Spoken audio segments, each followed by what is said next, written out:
Alrighty, let's head over to our kind of co-main segment today, NBA Power Rankings. We've done two already. This is our third of the season. We do this every week on Fridays.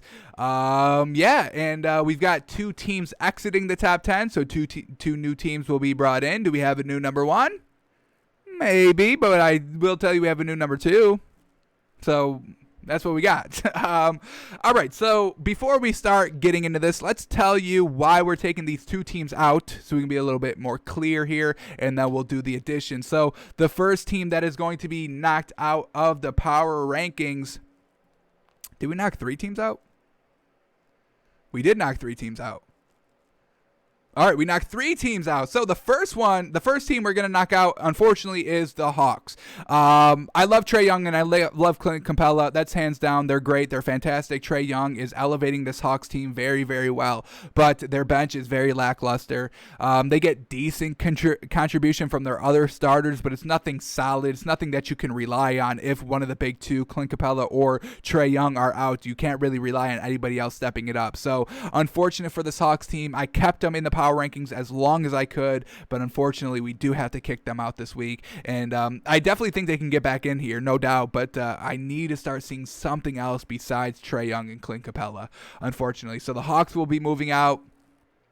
The Pacers will also be moving out as well. I mean, in their last, what they've done this last week, they beat the Grizzlies. Okay, congrats. But then you lose to the Hornets, the 76ers, and the Bucks. I mean, this is what we want to see about this Pacers team. Yes, they're competitive against kind of the better teams, and that's why we have first, put them into the power rankings. But we need to start seeing them actually start beating the better teams, and they haven't really been able to show that. So yes, Sabonis is great. Yes, their entire starting squad is pretty good, but they're not stepping up. They're not beating the better teams. They're just kind of competing with them, and that's fine, but at some point we have to start seeing the wins, and we don't have that yet with the Pacers, so they will be moving out.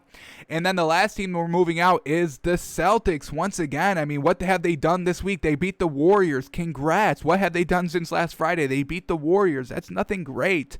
And then they lose to the Spurs, Lakers, and the Kings, and I do love the Kings. They're streaking good. I love what De'Aaron Fox is doing. Everybody's really stepping it up on that team, so very well done to the Kings. Let's shout them out. But the Celtics team, Jason Tatum and Jaylen Brown are just not enough.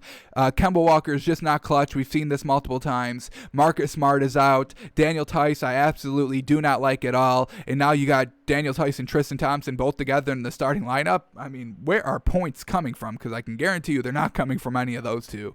So, unfortunately, we do have to move the Celtics out. But don't get me wrong, Jason Tatum and Jaylen Brown are fantastic, folks. We've been big. I've always been big on them. I mean, years ago. I mean, as soon as Jason Tatum came in the league, I knew that man was going to be fantastic, and he's been being fantastic ever since that point. So, unfortunate for the Celtics.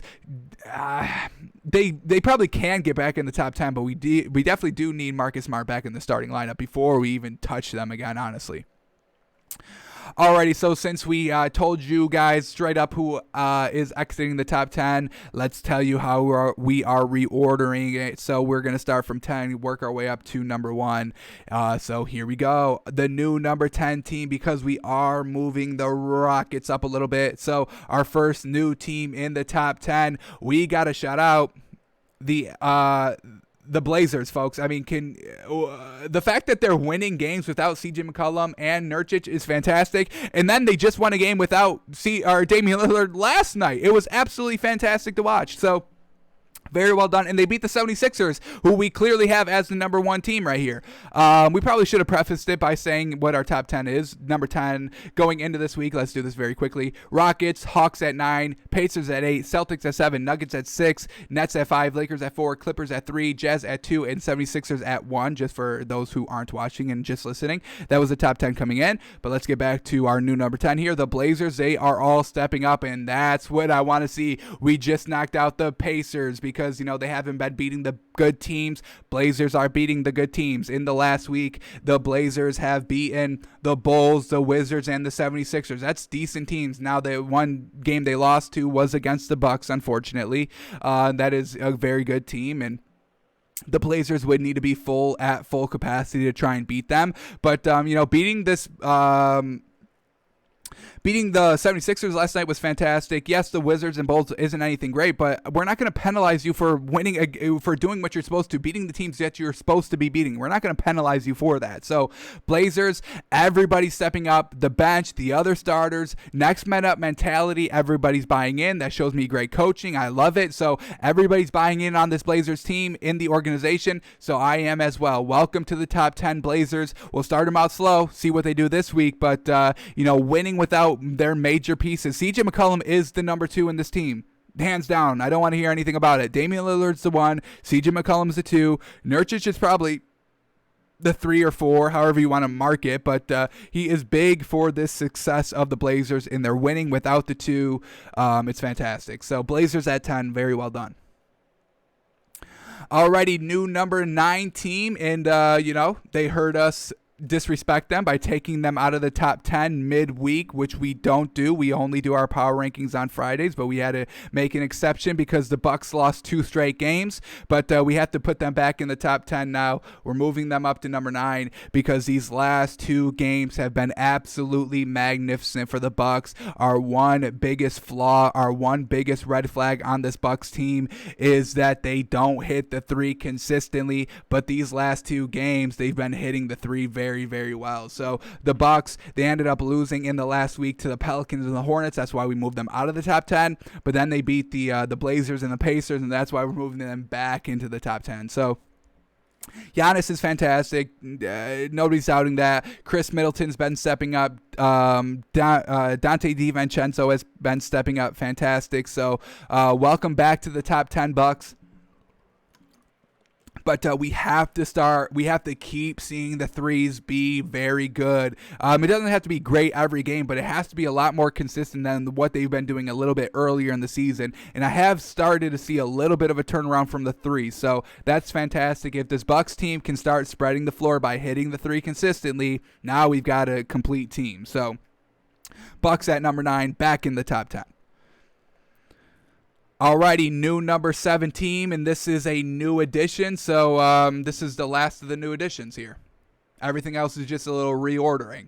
Alrighty, so our last new team here in the top 10 is going to be the Hornets. Yes, sir. Love this team. They're up and coming. They're winning. They got rookies that are elevating the team. LaMelo Ball, we just voted him for an all-star, folks. What he did on the bench, he got elevated to the starting position this week. So in the last week, the Hornets have beaten the Pacers, the Bucks, and the Heat. Those are all great wins. And two of those 3 wins were in our top 10 coming into this week. So very well done, beating some upper tier teams, beating the Heat. Now they did lose to the 76ers, unfortunately, but once again, I mean, that's to be expected. The 76ers are the best team in the NBA. So I can, forgive some teams, and they still made it competitive. I think this was the one moneymaker game I was thinking of where we took them plus like 8 or something and they lose by 7. So we still hit it. I think that was the one that I was thinking of. So, yes, I mean, this Hornets team, they're all stepping up. Cody Zeller, how is he doing? He didn't play great against Joel Embiid. He kind of got eaten all day against Joel Embiid. But all these other teams, he's doing very well. And, LaMelo Ball in the starting lineup has been fantastic. It's really working out. Just needed that kind of one game to get acclimated, but they still won the game in overtime. That was the Heat game. Yeah, their first game with LaMelo Ball in the starting lineup. They beat the Heat in overtime. So, very well done to the Heat. We have them over the Bucks because they have beaten the Bucks, and they have better 3-point shootings than the Bucks do. But we'll see what happens this week. This is why this week is going to be so huge on the power rankings. And the Hornets, who do the Hornets play tonight? They got the Jazz. All right. So, I mean, this Hornets team has a lot to prove because we just moved them into the top 10, and their first game in our top 10 now is against the Jazz. Let's see if we can get the upcoming schedule for the Hornets here. If I can quickly look at this. Maybe not. All teams, can we do the Hornets? Oh, yeah, right here. All right. So, I mean, this Hornets team for the next week till next Friday when we'll reevaluate our power rankings, they've got... They got the Jazz tonight. They got the Blazers on Sunday. Oh, no, that one's postponed. Hang on, what? They got 2 games? What the hell does this even mean? Sunday they got 2 games. One's postponed. All right, so they're actually playing the Wizards on Sunday. How weird is that? Alrighty, so they got the Jazz, the Wizards this week. And then Monday they've got the Rockets. Wednesday they've got the Grizzlies. And Friday, which we'll talk about. So they've got 4 games upcoming this week. Hornets, Rockets, Wizards, Jazz. 2 of those 4 teams that they're facing are in the top 10. So, I mean, a little bit of an uphill climb here. They'll either be pretenders or contenders based on this week alone. So, this is the week for them to prove themselves, and we'll see if they are able to do so. But for right now, we've got them at number 8. Alrighty, new number 7 team. As we said, the Celtics are no longer in the top 10. And the new number 7 team is going to be the Rockets. Very well done of what they've done this past week. Let's tell you their wins in the past week. The Rockets have beaten the Pelicans, the Grizzlies, and the Thunder. And their one loss this week was against the Thunder as well, but they had no John Wall for that game. So a little bit of why they lost was because they weren't at full capacity. But this Rockets team, everybody's stepping up. We just saw, no Victor Oladipo last night, no Christian Wood for the last half of that game last night, and they were still able to pull it off. So I love what this team is doing with the starting lineup of Wall, Oladipo, and Christian Wood. It's absolutely fantastic. They're winning games. I wanted to move them a little bit higher. The one reason why we didn't move them a little bit higher is now that Christian Wood is out. Let's see if they can still streak a little bit. Yes, they still have John Wall and Victor Oladipo, and they still got Eric Gordon and PJ Tucker. Those are all still great pieces. But let's see how this team maneuvers without their center, Christian Wood. So we did move them up to number 7 based on what they did this week, but I'm a little worried about this upcoming week for the Rockets. They're great at full strength, but we'll see how they do without Christian Wood.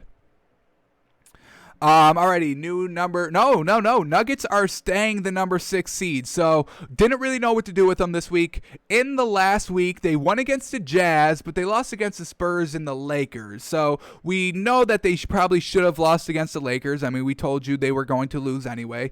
But that Jazz win was very, very good because the Jazz are they are the Jazz's one kryptonite. They've got no answer for Jokic, folks. Rudy Gobert cannot guard Jokic. So they beat an elite team this week. They lost it against an elite team, and they lost against kind of a mediocre team in the Spurs. So we're going to give them a pass here this week. Still keep them at number 6. They're a great team. They've got talent. They're deep, folks. They still got Michael Porter Jr. off the bench, who is absolutely fantastic. So Nuggets here at number 6. We'll see what they do this week. We'll move them up or down, corresponding on what they do this week. But they've got talent. Losing against the Lakers, not great. Beating the Jazz, great. Losing against Spurs, really not great. So I think everything, with all that being said, everything just kind of cancels out a little bit. So we'll leave them at number 6. Alrighty, new number 5 team, and this is where the shakeup gets a little crazy, folks. We're shaking up the top 5 a little bit. So, new number 5 team is going to be the Clippers. We see them drop down from 3 to 5 here. They let's tell you what they did this week. They won against the Magic, the Cavs, and the Knicks. Very well done, but they lost against the Nets. Not great. Their defense was great. In the first half, they were winning the game. I think they had did they open up like a 20-point lead, like a 15-point lead, double-digit lead, like early in the first quarter. Slowly started to chip away from it. The Nets did. And, overall, we just saw in this game, offense beats defense between these two teams. The Nets were all hitting. There's just so much firepower, so much superstar power, so much clutch power on this Nets team that the Clippers just don't have, unfortunately. We saw Paul George take that potentially game-tying 3 and miss it. Yes, they got bailed out with the foul call, but he still missed the 3. He's not as clutch as Kyrie, KD, and James Harden, because in this game, the big 3 for the Nets, they were all hitting clutch 3s. They all hit a clutch 3 in the final 3 minutes of this game, and I believe they all hit it like a mid-range jumper or a layup in the final 3 minutes as well. So it's just going to be a little bit too much to overcome for this Clippers team. We just saw the Clippers lose to the Nets, so I have to put the Nets above the Clippers, folks. If you're losing head-to-head matchups in this week, I mean, we can forgive, come 3 weeks from now, we're still not going to be talking about this Clippers Nets matchup. until they play again, obviously. But yeah, Clippers losing to the Nets. Yes, you can beat who would I say they beat? They beat the Magic, the Cavs, and the Knicks. Those are all bottom half of the league teams here. Bottom half teams here. Were nothing great. So Clippers losing their star matchup against the Nets, can't let it slide. They got outshot, unfortunately. They got out clutched, unfortunately. So we got to move the Clippers down to 5. Alrighty, new number 4 team. Yes, here we go. New number 4 team is going to be the Nets. So very well done, moving up a spot here. I mean, that Clippers game spoke volumes to me, folks. The clutchness of the big three. That's what we finally wanted to see. We know they were good, but can they be clutch? Can they all be clutch? Who's going to take the last shot? Doesn't matter. It seems to not to matter anymore, honestly. So everybody can hit. The big three can hit. They can all be clutch. In this Nets team in the last week, they beat the Thunder and the Clippers. Very well done. They lost to the Wizards in that crazy game where Russell Westbrook had 40, and the score was like 140-something to 140-something as well. So, I mean, the Nets, they don't have the best defense, but it clearly doesn't matter because they can outscore and outshoot any team that they really want. Yes, they lost to the Cavs, and yes, we just said that they lost to the Wizards. But you know, beating the upper echelon teams, that's what we want to see from the Nets. You know, yes, you know, against the Cavs, maybe they don't go so hard because it's not an elite team. So. And they kind of had the attitude on their team of Kyrie and Kevin Durant of elevating, you know, when it matters, you know, all right, you know, I'll go 100% against the great teams, the best teams. If I'm facing against a mediocre team, I may go 99%, 98%. And I'm not disrespecting them, and they may not even be doing that, but that's just kind of the attitude I see on this team. And, you know, people don't even play in back-to-back. So, I mean, you know, when you're facing a garbage team, when you think and know that you should be winning, I'm sure they're not playing at 100%. So, Nets at number 4, beating the Clippers speaks volumes, folks. That was a huge win for them. Alrighty, new number 3 team. This team is moving back a little bit. Number 3 is going to be the Jazz. Alrighty, so what have they done in the last week? They beat the Mavs, the Hawks, and the Pistons. Very well done, but they still cannot beat this Nuggets team. We're going back to last season in the bubble, in the playoffs. They lose in 7, 4-3 against the Nuggets. So Jazz still not able to kind of fix their mistakes from last season. This team is still good, and they're still very, very deep. Rudy Gobert is fantastic. Donovan Mitchell, Mike Conley, Joe Ingles, Royce O'Neal. I mean, they've got really all the pieces everywhere. They're good, but, you know, losing against that Nuggets team is kind of telling. The Mavs aren't really that good. That was a team they beat. The Pistons aren't that good. That was a team they beat. The Hawks. They beat the Hawks, and I don't think – who didn't play that game? There might have been somebody out that game, but I mean, still, I mean, the Hawks aren't that deep. I mean, if you can just take care of Clint Capella down low and Trae Young, I mean, you'll be fine. And the Jazz have so many pieces that they can take care of those two pieces, those two superstars for the Hawks. So, yes, decent wins. Like we said, we're not going to penalize teams for winning games that they should, but I really wanted to see them beat the Nuggets team, getting blown out in the first quarter, not coming ready to play. We got to knock them a little bit because of that. So we dropped the Jazz down to 2-3. New number 2 team here is going to be the Lakers. Very well done by them. In the last week, they beat the Celtics, the Nuggets, and the Hawks. All great wins, and they didn't even lose. 3-0 this week. Fantastic. Beating some top teams, the Celtics, the Nuggets. Very well done. So, yes, I mean, we started to see a little bit of a step up by Dennis Schroeder a little bit. Kyle Kuzma finally started to step up. LeBron's always been clutch, and we're still seeing that this week. So, we'll move the Lakers up a little bit here. Very well done. It's LeBron and AD and Dennis Schroeder now, and they're all getting it done. Montrezl Harrell even stepping it up this week as well. So this is what we want to see from the Lakers. This is what we know the Lakers can do, and we'll have them at number 2 for it.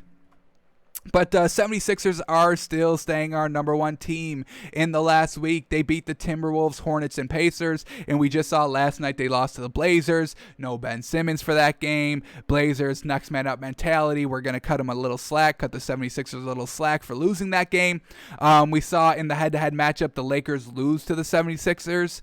So that's kind of a small reasoning why we still have the 76ers over the Lakers this week. I mean, everybody's being good when everybody's in the starting lineup. I know we just talked a lot of shit about Danny Green at the opening of the show, but it's Joel Embiid. He's the MVP. He literally nobody can stop this man, folks. It's just nobody can stop him. He's unguardable, and Tobias Harris really steps up really kind of greatly, almost on a game-to-game basis. So they still got some great pieces. Their starting lineup, I mean, I think we talked about the story earlier this week when their starting lineup of Curry, Danny Green, Tobias Harris, Joel Embiid, and Ben Simmons are all in the starting lineup together. They're 12-0, folks. They don't lose. Obviously, we just saw Ben Simmons not in the starting lineup last night, and they lose, and so that doesn't go against their 12-0 record. So we still have the 76ers at number 1. Lakers can rival them this week, obviously. The difference between these two teams, in my opinion, are very, very, very small. I'm just giving it to the 76ers just because I want to see this kind of starting lineup still be undefeated. And until they lose the game of their starters, I don't think they will lose. So I have to see it to believe it. So this will be our power rankings going into next week. We'll reevaluate this next Friday. So we got the Blazers at 10, Bucks at 9, Hornets at 8, Rockets at 7, Nuggets at 6, Clippers at 5, Nets at 4, Jazz at 3, Lakers at 2, and 76ers still at number 1.